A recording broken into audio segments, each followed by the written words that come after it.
A walk through a botanical garden or the local forest is a restful, amazing experience. But when you see all of the beautiful trees, plants, and flowers, do you ever wonder how they survive in the wild?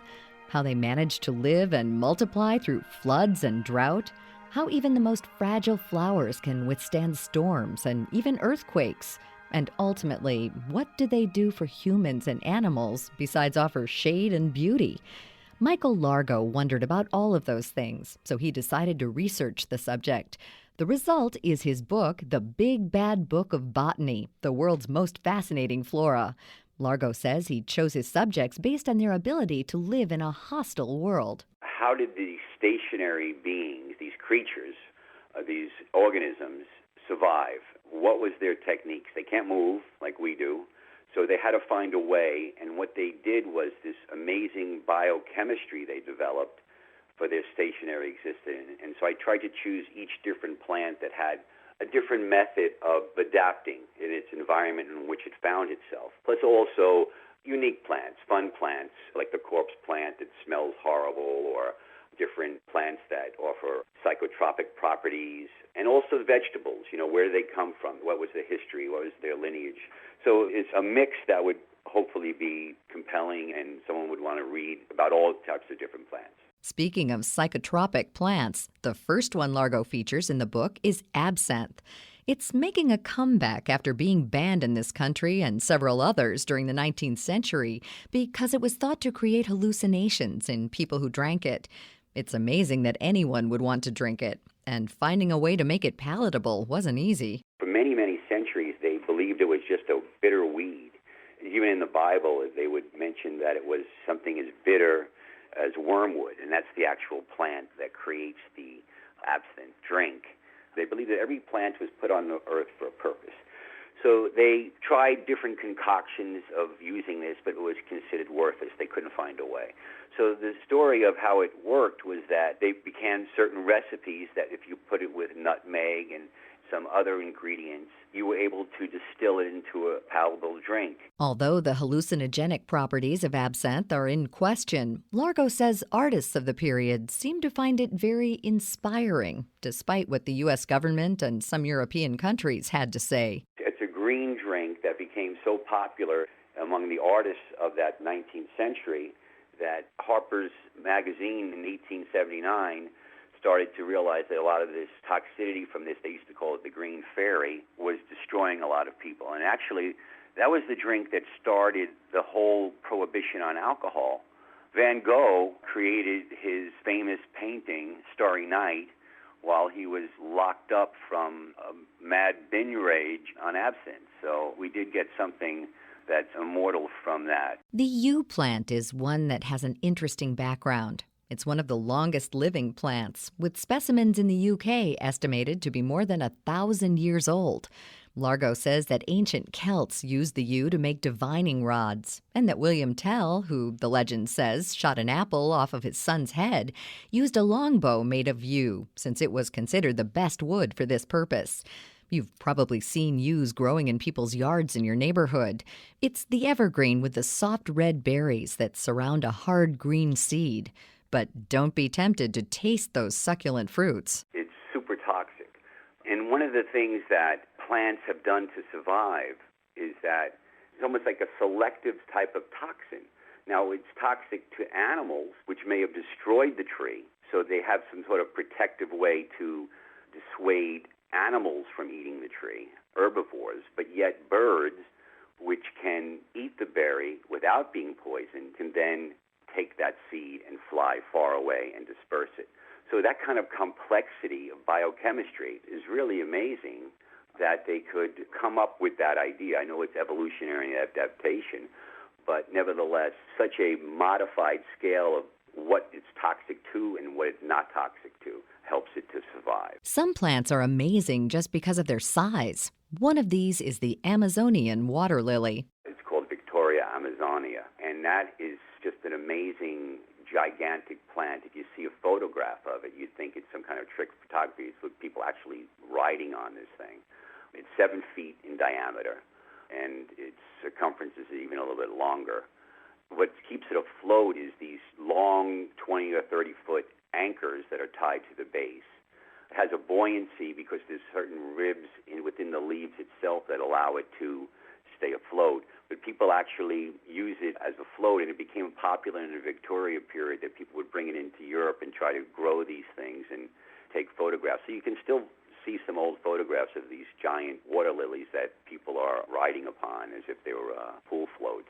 Many plants were used for medicinal purposes through the ages up to the present day.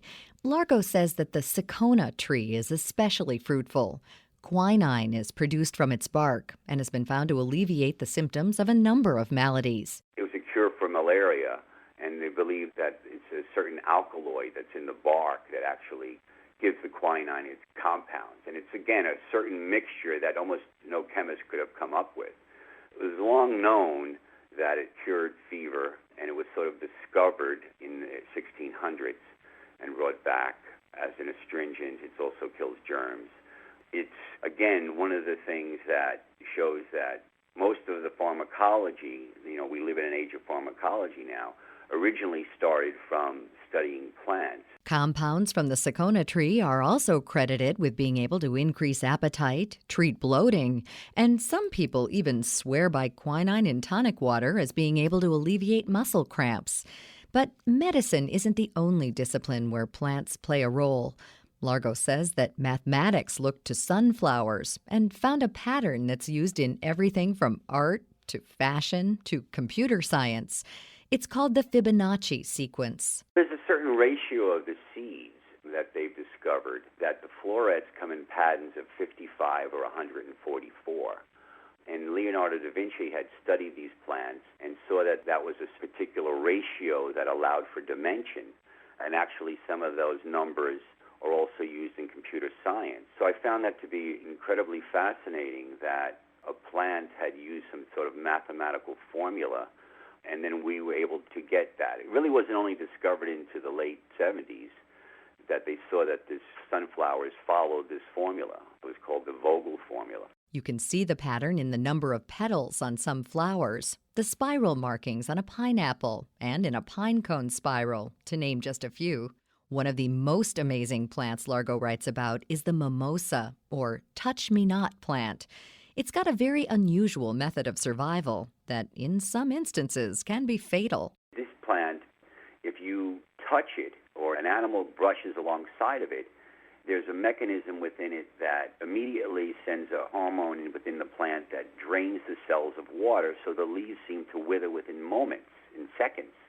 So the herbivore that would be there thinking to munch on this plant would suddenly see a dead plant and walk away. So it's almost like a plant playing possum that, again, goes back to the idea of these plants, a different level of consciousness, that this plant developed this as a mechanism for survival.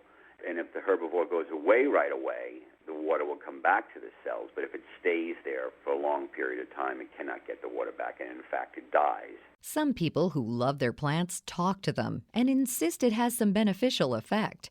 Has anyone ever scientifically figured out if that's true? They do have a way of reacting to their environment. And many people who are gardeners and who love plants, maybe their energy of taking care of the plants and speaking to the plants works in some way that we cannot even conceive.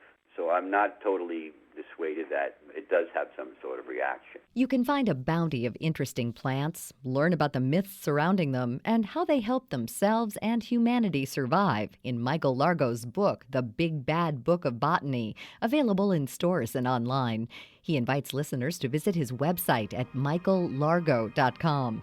You can find out more about all of our guests on our site at viewpointsonline.net. You can find archives of past programs there and on iTunes and Stitcher. Our show is written and produced by Pat Reuter. Our production directors are Sean Waldron, Nick Hofstra, and Reed Pence. I'm Marty Peterson. The stage is set for women's soccer's biggest tournament, and one defender on the U.S. team is using a secret recovery drink to help her prepare. The U.S. team's Kelly O'Hara says it's chocolate milk, The average soccer player runs at least 7 miles in a game. Backed by more than 20 scientific studies, low-fat chocolate milk has high-quality protein to build lean muscle and nutrients to help muscles recover. One study on soccer players shows that post-exercise consumption of low-fat chocolate milk provided equal or possibly superior muscle recovery compared to a high-carbohydrate recovery beverage with the same amount of calories. What you do on the field can only be a positive if you take care of what you need to off the field, and that means recovery. I first started drinking chocolate milk in college when one of my assistant coaches said there were studies that proved that low-fat chocolate milk was great for recovery.